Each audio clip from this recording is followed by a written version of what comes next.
Welcome to Uncovering Hidden Aggression GPS MDX Studies on Adverse Pathology Revisited. I'm Denai Wells. I'm the GPS Marketing Product Manager. We are very fortunate to have this expert panel here with us today to both review and provide insight on the value of GPS and the impact it can have on treatment decision making for your prostate cancer patients. Upon conclusion of the webinar, we will have a live Q&A with the experts. I'd like to ask that everyone please use the Q&A function within Zoom to submit questions during the webinar, and then we will also be monitoring the chat function if you have any other questions during the webinar today.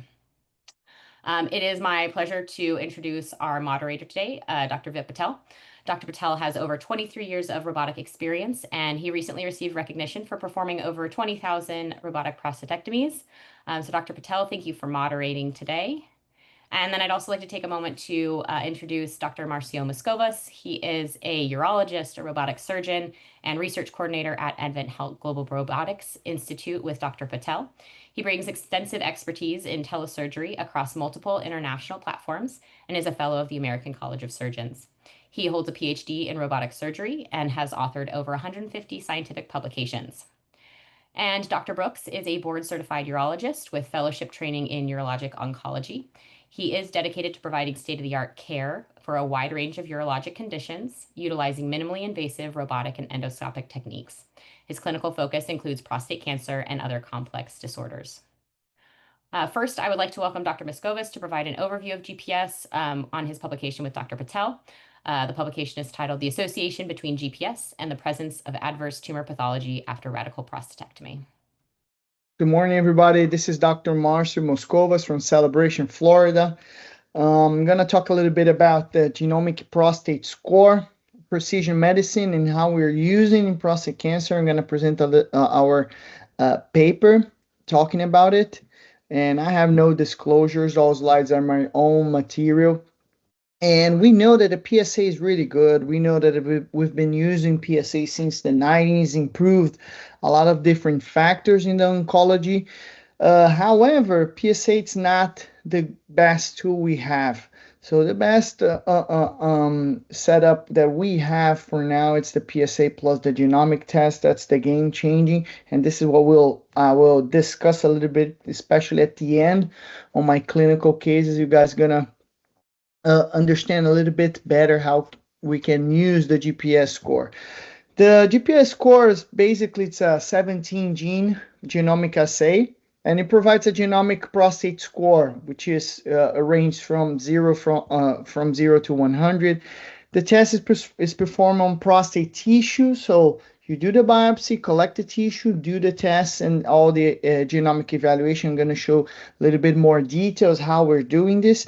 And it predicts the probability of an adverse pathology, which is Gleason higher than 7, cancer-related death, metastasis within 10 years. And I'm going to show a little bit the reports we have. So this is a video from the company showing how we're doing this. Basically, you're gonna see here the patient had the tracking, the biopsy here, the prostate biopsy, the diagnosis of cancer, and then they were gonna send a sample for a DNA extraction. After this DNA extraction, we have all these 17 genes, which are androgen signalized genes, cellular organization, stromal response, cellular proliferation. And then they're going to create the GPS score based on a GPS algorithm.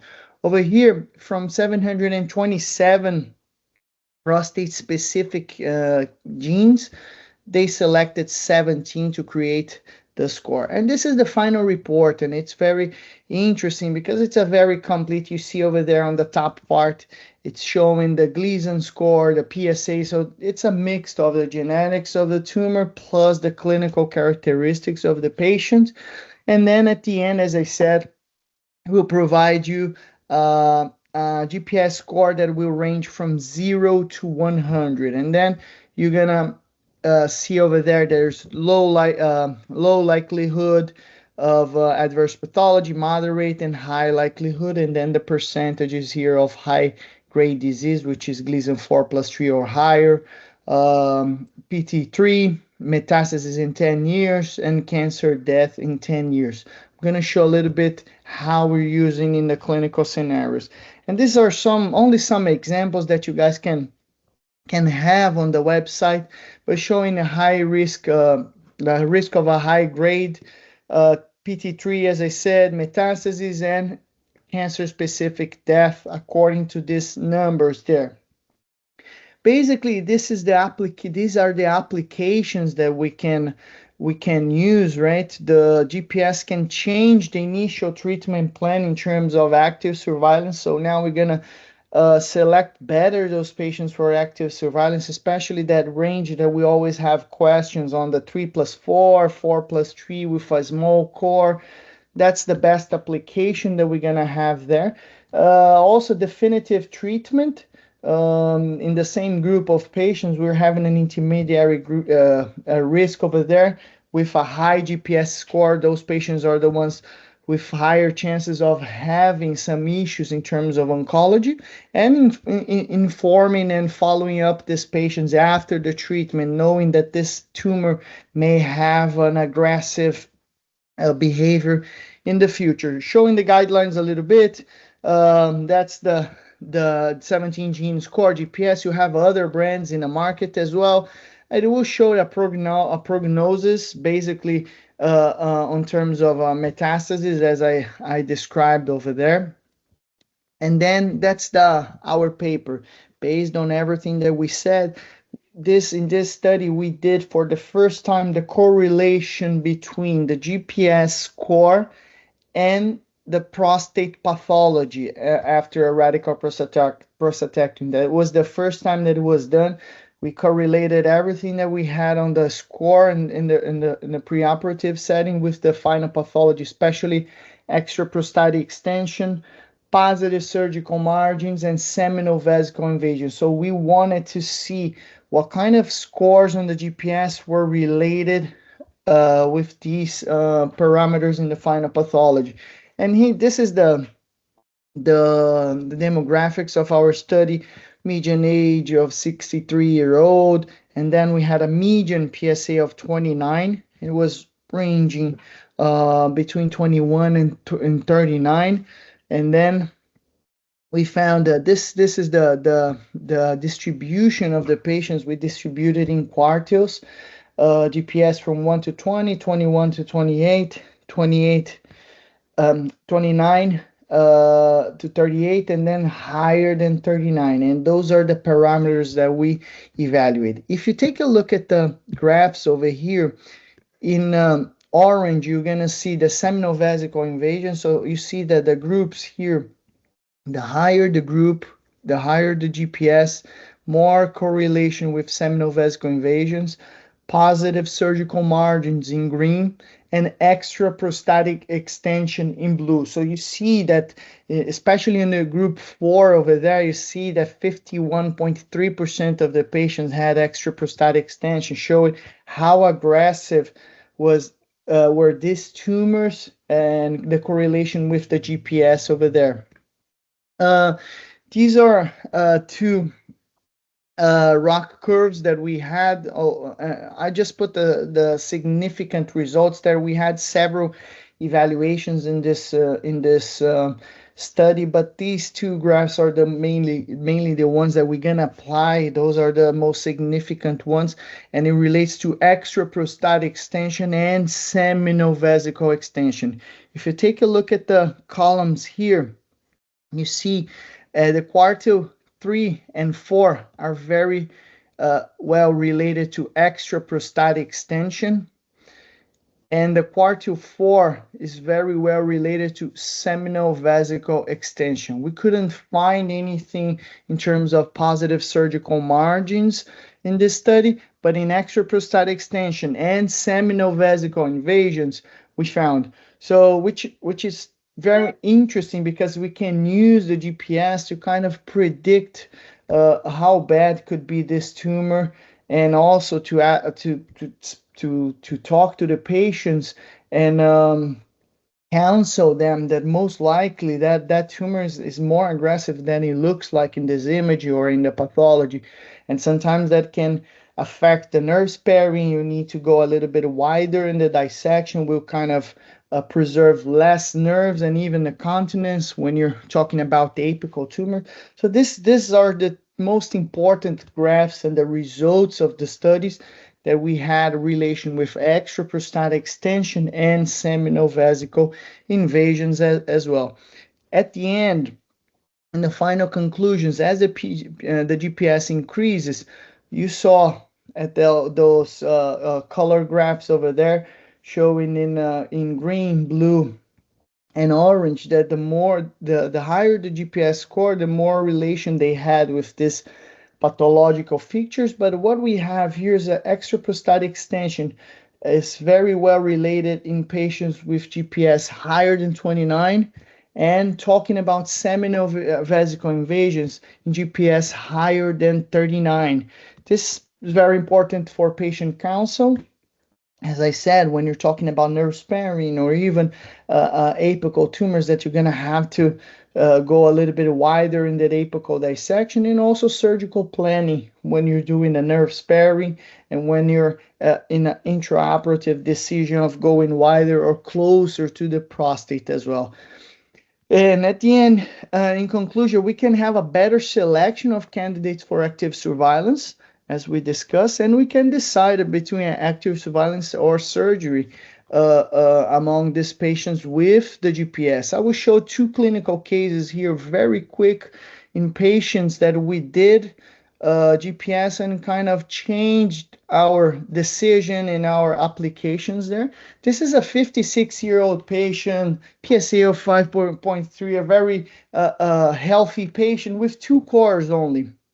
According to the main guidelines over here, 2 cores, young patients, this is the typical patient for active surveillance, and we would put this patient in active surveillance. However, this patient had a strong family history. The grandfather, uncles, and father with prostate cancer. So we were not that comfortable by having this strong family history to put this patient on active surveillance. And when we did the GPS score over here, you will see that it's a high grade GPS score, a high score GPS over here, 44. Basically, it's 44% of likelihood of adverse pathology at radical prostatectomy, and 26% of high grade chances of high grade disease, Gleason 4+3 and higher. And at the final pathology, that's exactly what we found. We found a patient with a 4+3, 10% of the entire gland. So it's much bigger and an upgrading here in the final pathology.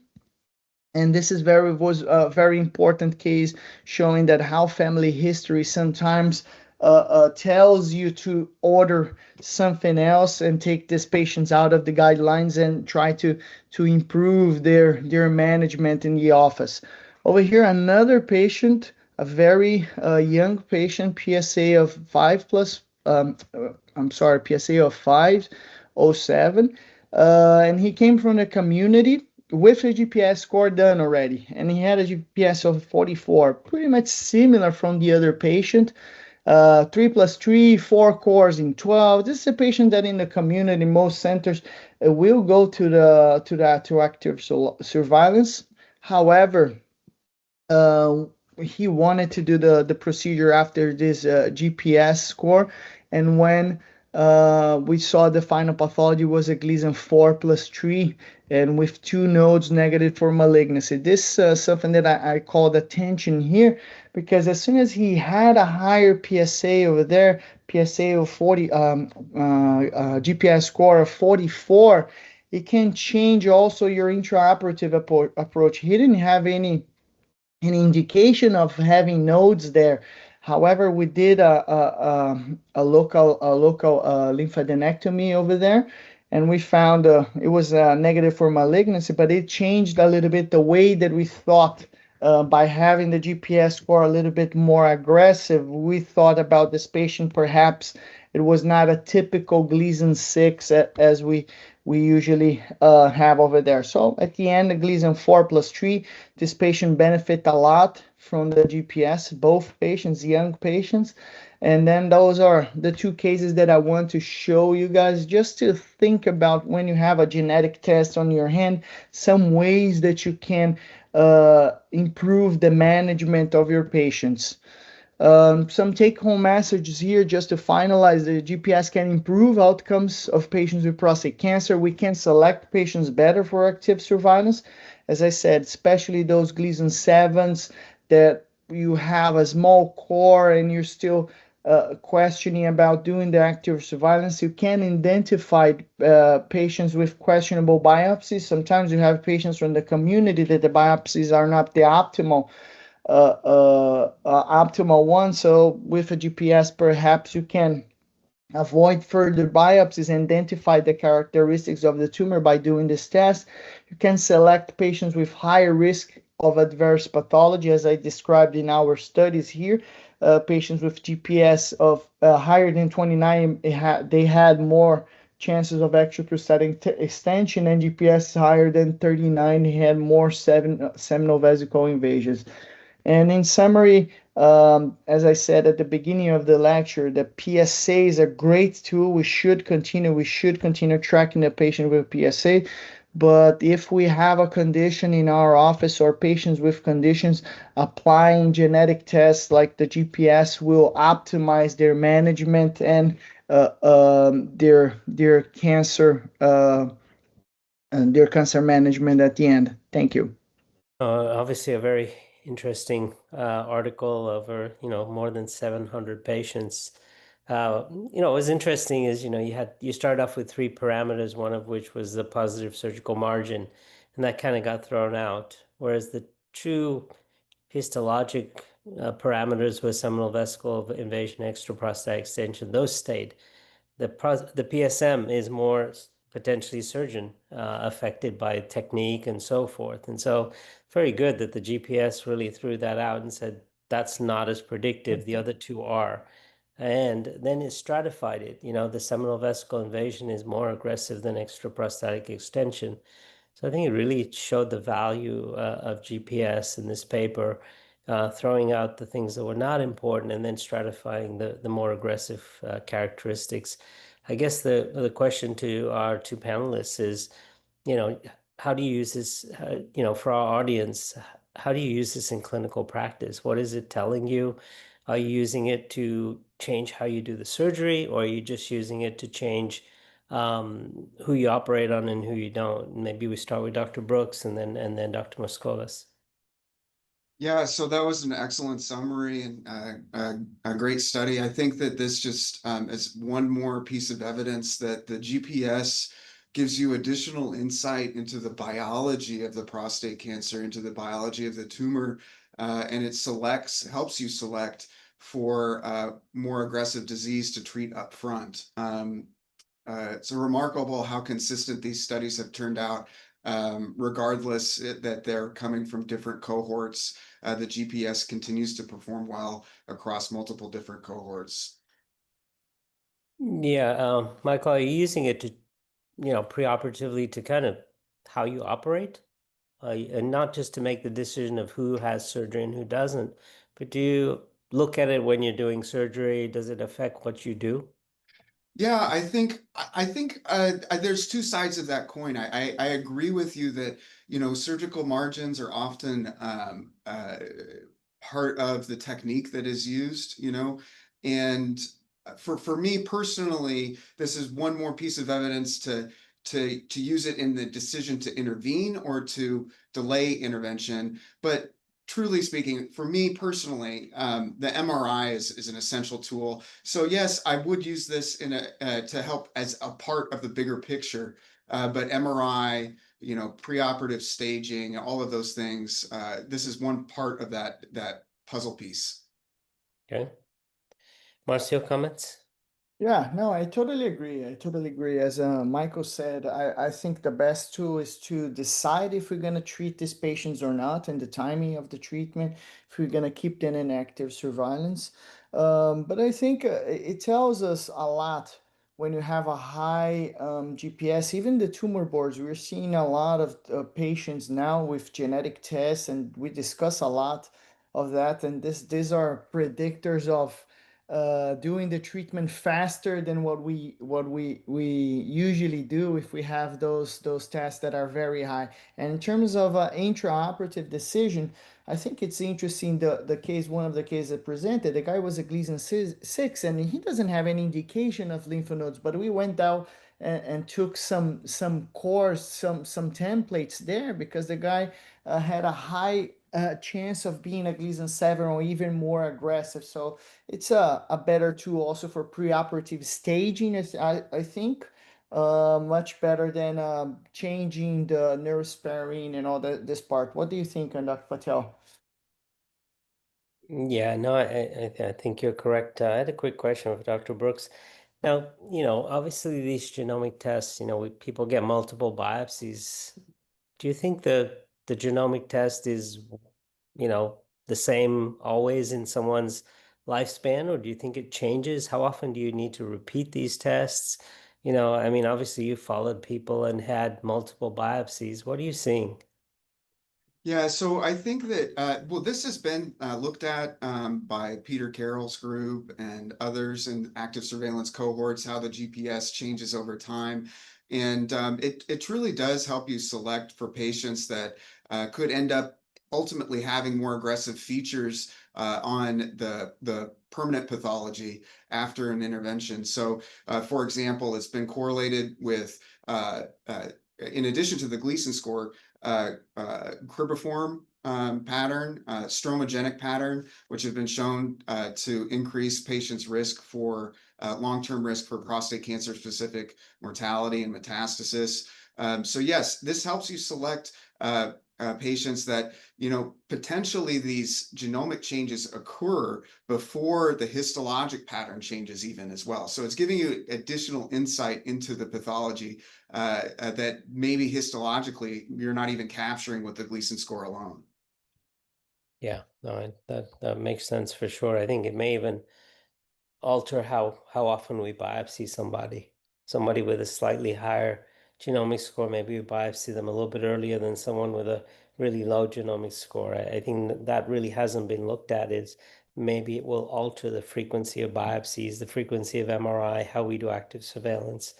Could be Yeah, very interesting. yeah, I agree. Okay, we can move on. Yeah, absolutely.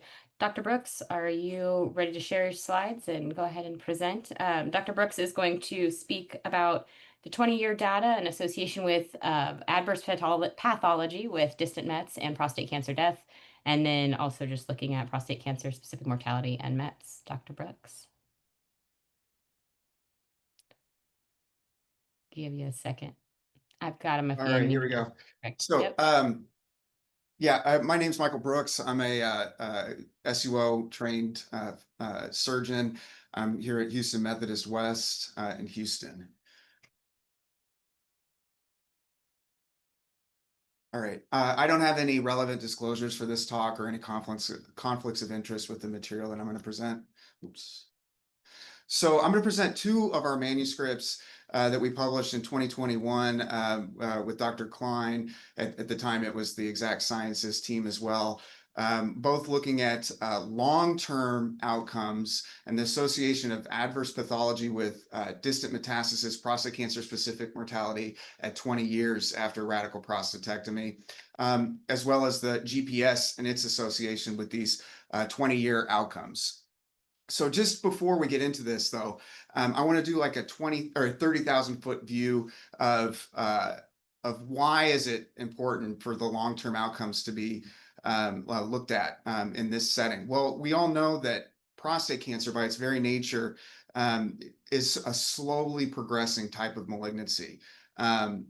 We know from prior trials with short-term follow-up, pivot, the initial PROTECT outcomes, that there really isn't much difference between either watchful waiting or immediate intervention in the 10-year follow-up setting. But as we know now from the 15-year outcomes presented from PROTECT, where distant metastasis,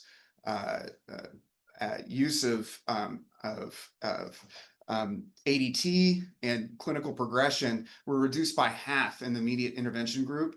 We also know from European trials with longer follow-up, for example, of course, the best case, the Scandinavian Prostate Cancer Working Group trial, that with 29-year follow-up, which certainly represents more of a lifetime of risk of follow-up, that the reduction in prostate cancer specific mortality, the relative risk was about 55% in upfront treatment versus watchful waiting.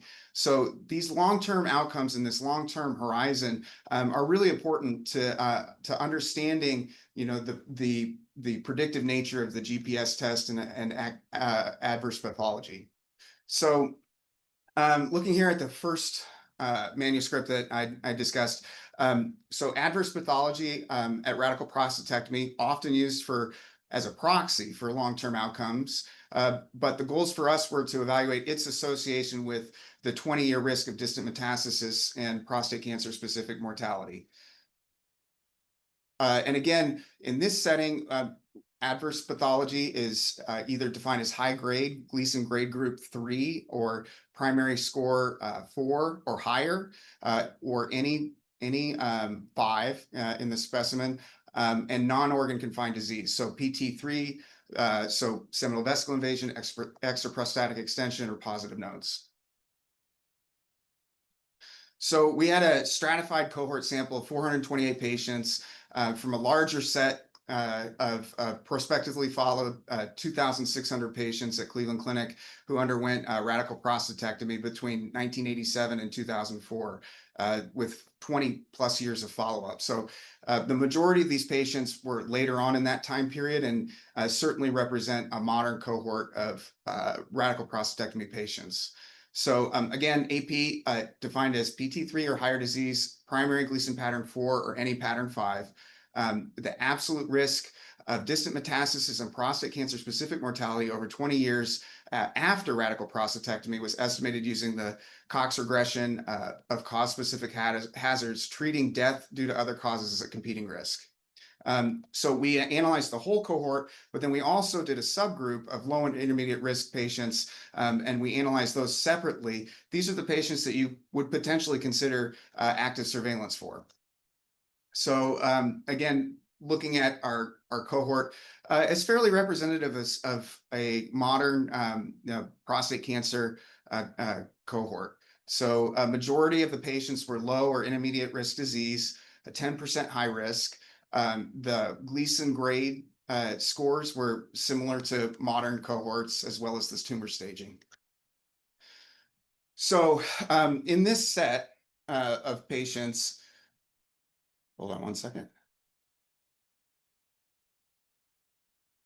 In this set of patients, so 428 patients at the whole, overall cohort, 105 developed distant metastases, and the 20-year risk of distant metastases was significantly higher in the patients that had adverse pathology at the time of radical prostatectomy. This was true of both the overall cohort and the lower and intermediate risk patients, again, the patients that you would potentially consider for active surveillance. And as far as the prostate cancer specific mortality, again, it was highly predictive. Adverse pathology was highly predictive of prostate cancer specific mortality as well. The hazard ratios were 10 and 8.6 for the overall and intermediate risk cohorts at the 20-year time point. So then we wanted to pull apart these different components of the adverse pathology. We wanted to compare high grade versus high stage versus adverse pathology and test the strength of the association between these outcomes and these individual components. So we did this using a bootstrap comparison. AP had a stronger association with distant metastasis than either high grade or high stage, and this was statistically significant. And adverse pathology, although there was a stronger association with prostate cancer specific mortality, it wasn't actually statistically significant. So again, adverse pathology tends to capture more than these individual components alone.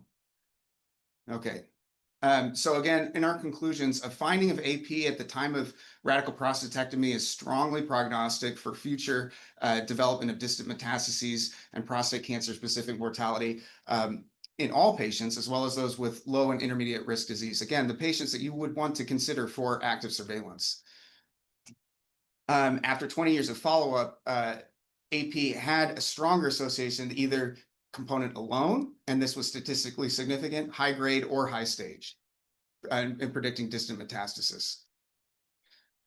So then looking at our second paper here, we wanted to test the strength of the association of GPS score to these different cancer outcomes at 20 years. So we used a multivariable analysis using the GPS result, the preoperative PSA, the clinical stage, the biopsy grade, were all used as covariables. The hazard ratios for GPS results, we reported them as 20 unit increases, which similar to Dr. Patel's cohort, estimates about the average GPS value, highest and lowest 25th percent value distributions in these, as in other prior studies. So looking at our results, as far as the multivariable Cox proportional hazard regression model, both in predicting distant metastasis at 20 years and prostate cancer specific mortality, the GPS was very strongly associated with these two outcomes.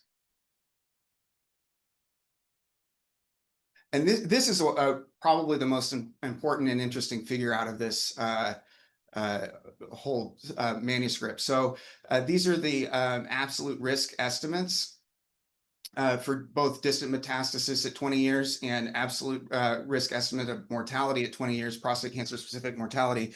And you see, and this is just remarkably consistent across different studies, but there seems to be an inflection point right about at 30. Okay, so for these important outcomes, right about at 30, the slope of the curve tends to increase significantly. So these are the patients 30 and above, or particularly 40 and above, that you want to consider for upfront treatment because they are at risk for these adverse outcomes. Okay, and then this is our receiver-operated characteristic curves. So we looked at models using just the clinical data versus models using the clinical data and the GPS. And regarding both outcomes, the ones that included GPS had better discrimination, better predictive value than the clinical variables alone. So again, with long-term follow-up, GPS appears to be associated with both distant metastasis and prostate cancer specific mortality. It improves the accuracy of these models containing clinical variables alone. These tests suggest that, or these findings suggest that genomic changes in the tumor tissue, which is quantified by the GPS, provide additional biological insight into the long-term risk of these adverse outcomes.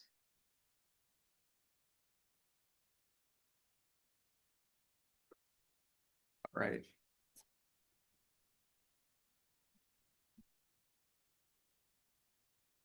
I'll stop sharing. There we go.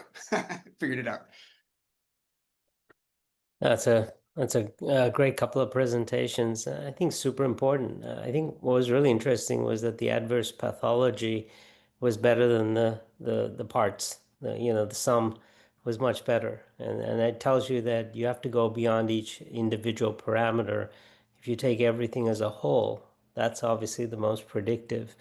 And the fact that it stood the test of time over 20 years is very important. And we're seeing that, we're not worried about patients over 3 to 5 years anymore. We're seeing younger and younger patients, and we're looking at 10, 20 years. And when we're seeing young patients with prostate cancer, it's important to know, what's their chance of adverse pathology in the short term and the long term, because maybe we need to intervene a little bit earlier on some of these guys. I mean, Marcio presented two young guys, and they were similar, but they were very different. One had obviously much higher risk of adverse pathology, and therefore that's the guy you wanted to intervene early. I guess, Michael, how are you using this in clinical practice in your young patients? Is it altering how you manage young patients? Usually they come in with a few cores, low intermediate risk. There are some who come in with multiple cores, high risk, but most of them come in at lower. And so for our audience, someone, less than 60, considered young, 55, is it changing your practice patterns, and how are you using this? Yeah, so I think it's important in these patients, you have to consider the long time horizon that you have. And, it's really interesting how all of these different studies support each other in a way that, sure, adverse pathology is one adverse intermediate outcome, okay?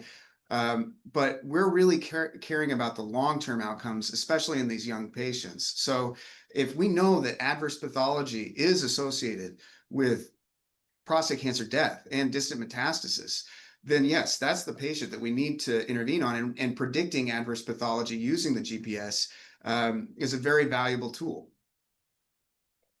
Yeah, if someone has a Gleason 6, but their GPS score is a little bit higher, are you more likely to take lymph nodes? Are you more likely to do a PET scan, extended nodes? Is it changing your clinical practice there? As far as nodes versus no nodes, probably not, but certainly the decision to intervene, these guys, my main goals, what you just, again, 30,000-foot view, just like I'm sure I would like to get your perspective on this too, but my goals as a surgeon are to intervene and avoid ADT. In other words, avoid having a patient develop distant metastasis and live the rest of their life on ADT, and especially prostate cancer specific mortality. So if I have a tool that can help me predict those sort of outcomes, it helps me make that decision of, okay, we can continue active surveillance safely, or we need to intervene sooner, especially for a young patient. And so it doesn't change my surgical technique as much as, like I said, is part of the puzzle, along with the MRI and all of the other clinical data. And it just gives you, additional insight separate from what all those other things provide. How about if you had a patient, 2 cores of Gleason 6, right base, and you had a high GPS score? Yeah. Would you recommend focal therapy on someone like that? Or That's would a you good say question. And I radical do focal prostatectomy? therapy. Yeah, I do focal therapy. I do HIFU. I'm always hesitant to do that in a young patient. But in an older patient, maybe that would tip me from active surveillance to, okay, let's go ahead and just do focal therapy for this. In a young patient with that scenario, that's going to be, okay, active surveillance, or we're going to intervene with surgery earlier on. In an older patient, that makes perfect sense to me. Yeah, so this is where you're looking at the 20-year outcomes. On a younger guy, Yeah. you're probably saying focal therapy with adverse pathology is not the way to go, basically because the rest of the prostate has the same genomics. Whereas maybe with an older patient, you say, well, they're not going to have 20-year survival. Is that kind of how you're looking at it? Yeah, exactly right. Exactly right. And I'm gonna say that the GPS correlates better, with the Gleason score. It's a low GPS, low risk for adverse pathology. That gives you more evidence that following them is going to be a safe thing to do for the remainder of their 10 or 20 years. But if it's higher, then yeah, maybe we should do something. We should intervene in a minimally invasive way, and instead of just continuing active surveillance or watchful waiting. Yeah, Marcio? Great. No, I think, Michael, what you said, it's a key point, because all studies, they like to evaluate mortality in prostate cancer. And we know that patients with prostate cancer, they will take a lot to die, right? A lot of years. However, patients with metastases, they usually have a miserable life there, right? Because the ADTs, the impacts of all those medications for years will kind of impact a lot this patient. So I think that's the great point when we're looking at, I usually like to look at the metastasis data to try to do the treatment as soon as we can to avoid those type of treatments in terms of ADT and etc. One question here, we have a question from the panel.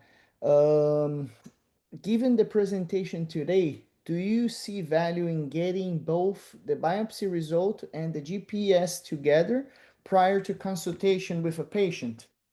What do you think, Michael and Dr. Patel? Do we need the biopsy and the GPS together prior to the consultation? I think I'll give my opinion, but I think yes, right? It's the optimal approach. You have both results, the biopsy and the GPS, and then you can discuss in once. What do you guys think?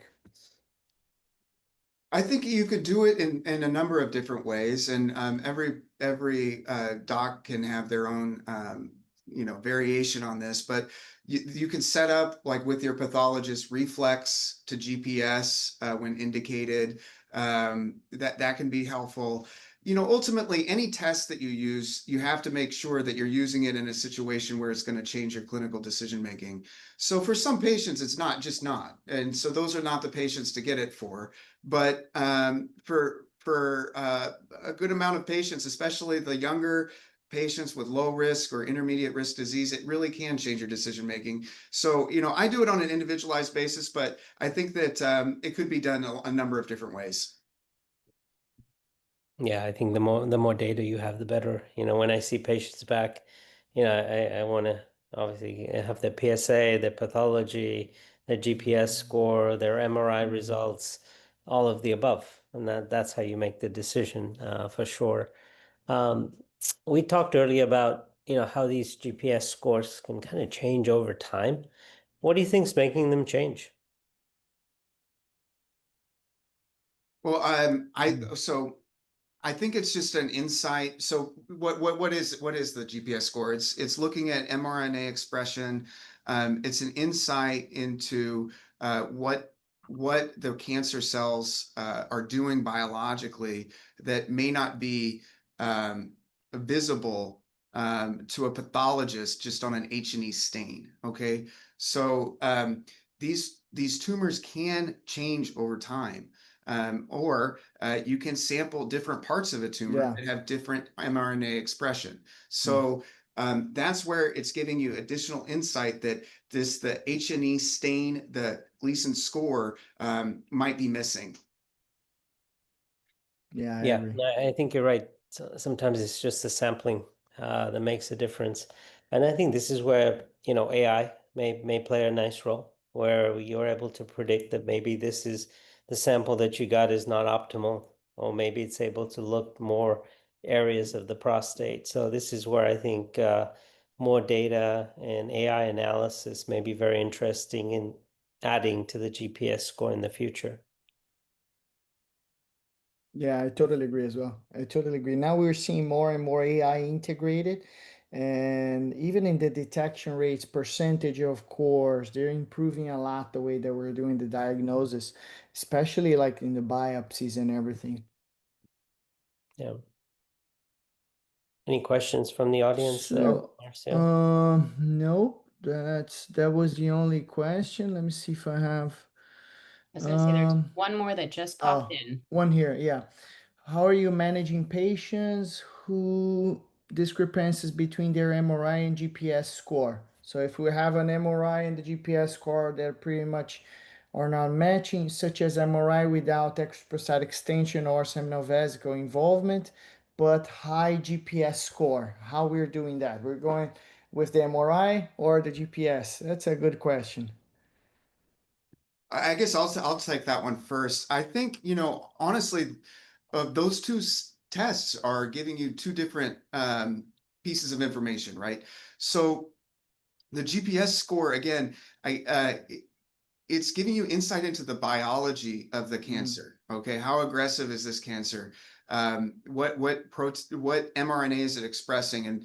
And so it's how fast the train's going. Okay, the GPS is how fast the train's going, and we know that on pathology, it may be further along the track than we actually predicted, but the MRI is giving you a snapshot of the stage. Yeah. That's where the train is right now. That's where we think it is, you know, and it's not perfect either, but they're giving you two different pieces of information, and both are critical, I think, in your clinical decision making in your surgical approach. Dr. Yeah. Patel, I'd like to hear Yeah. your perspective on that too. Yeah, we often see these patients where you know the MRI shows nothing and the GPS score is high, or vice versa, and it's a challenge. Sometimes, you know, we go to, okay, we need to rebiopsy the patient, or we're going to reassess everything in 6 months. When they're so divergent, those are challenging, and those are the ones you can't ignore, because maybe especially if the GPS is high, and we know probably 20% of the MRIs are not picking up the tumors. So I always kind of lean towards the GPS side. If there's adverse pathology, if there's high risk on the GPS score, I tend to be more vigilant on the surveillance or rebiopsying them, relying less on the MRI, probably more on the GPS score. That seems to be, you know, based on our practice patterns. Yeah, I totally agree. As you said, the MRI will be a picture of what we're having and what we're going to face in the surgery, and the GPS will be a prediction, a prognosis of that patient. And that's pretty much how GPS was created, right? The end point of GPS is to predict metastasis, adverse pathology, and mortality there. So I totally agree, and I do clinics with Dr. Patel, and we usually discuss all those kind of weird cases that none of the pieces of the puzzle are matching, and we need to kind of create a decision for that patient over there. What are your thoughts, Michael? Yeah, I agree. I mean, it's always challenging when you get information, pieces of information that seem to be in disagreement. But again, I think that they're all telling you different things, different aspects of a really, you know, a complex disease, and with a long time horizon. And all of them have their own individual contribution to your clinical decision making. What do you think is, you know, is there efficacy of using a GPS score after, you know, a recurrence after focal therapy like cryo or HIFU, and then you get a biopsy? Um, do you think the GPS score is just as valid after that, or you think it's altered by the primary therapy? I mean, that's a really interesting question. Something that I haven't really faced much of in my so far 6-year professional career. But what are your insights into that? Yeah, you know, 23 years in, 20,000 prostatectomies in. I think when we see patients after prior therapy, it's hard to predict. Even the biopsy itself doesn't always give you the story. You have to just kind of look at the patient's overall clinical pattern. You know, how quickly is the PSA rising? Um, I think these genomic tests would be very helpful, because we often have patients who've had focal therapy recur, but they have a small recurrence, but they still have a 10-year life expectancy. And so if someone has one core of Gleason 7 after HIFU or cryo, and they're, you know, 70 years old, you know, what do you do? Are you going to put them through a salvage prostatectomy, or are you going to watch them? I think this is where another benefit of GPS score would be, is which ones of those do you actually put through a salvage? Because, you know, salvage is obviously not an easy operation. It may be one of the ultimate uses. Yeah, it's a high stakes decision. Certainly, I agree with that. Yeah, absolutely. Yeah, Yeah, and I same with the agree. lymph node statuses, you know, on these patients. If they have adverse pathology on GPS, but they have a Gleason 6 on biopsy, I lean towards the GPS score, and I'll often take the lymph nodes just to make sure. I'll also be more careful on the side of the biopsy, assuming that they probably have more tumor than the biopsy suggests. I think that's the thing. The adverse pathology makes me look more closely at the MRI, saying, okay, maybe the biopsy wasn't as accurate as we wanted it to be, and maybe we need to look at it differently. So I think that's where the GPS kind of throws some extra red flags and makes me change my clinical approach to surgery. Yeah. All right, fantastic. Let me see if we have some more questions. Any We last have a thoughts? lot of participants, but no questions here. If you guys That's all want to right. question something, you have the experts here, Patel and Michael. Yeah, I don't think we have some further All questions right. there. Well, good. I think it was an excellent discussion. Michael, I don't know if you know, but I was at Baylor for many years. Yeah, I was a medical student there with Peter Scardino way back when, before Methodist West existed. Yeah. It used to be Founder and Brown and Methodist, and I was Brian Miles was our attending, and Kevin Slaywin at the time. So. Yeah, good old days in Houston. But no, I think it was very helpful. I actually enjoyed it. I thought it was very valuable. And maybe one of the things we could join our cohorts of patients. We obviously have quite a few, and we're happy to work with you and Marcio. Maybe you guys can delve into some of these issues. We definitely have the patient data. Yeah, Yeah. definitely. All And right. also Yeah, that there's would be one more awesome. question in the chat. Do we have a Okay. second to answer one Sure. more? We have, how comfortable are you with Gleason 6 found via MRI targeted biopsies, since Gleason 6 is not meant to be detected by MRI? How comfortable with Gleason 6 found Well, there? Gleason 6 is a histologic diagnosis, so the Yeah, MRI exactly. kind of led to the targeting, but the biopsy is the biopsy. I mean, if it's Gleason 6, if I had a big, huge lesion on MRI and a small Gleason 6, I'd probably say maybe you missed Yeah. it and you need to rebiopsy the guy. But if you have a pretty good sampling and you have some Gleason 6, then I would believe it. But if I got an adverse pathology that was super high, I would be careful doing active surveillance on that patient. I agree. Certainly. Awesome. Perfect.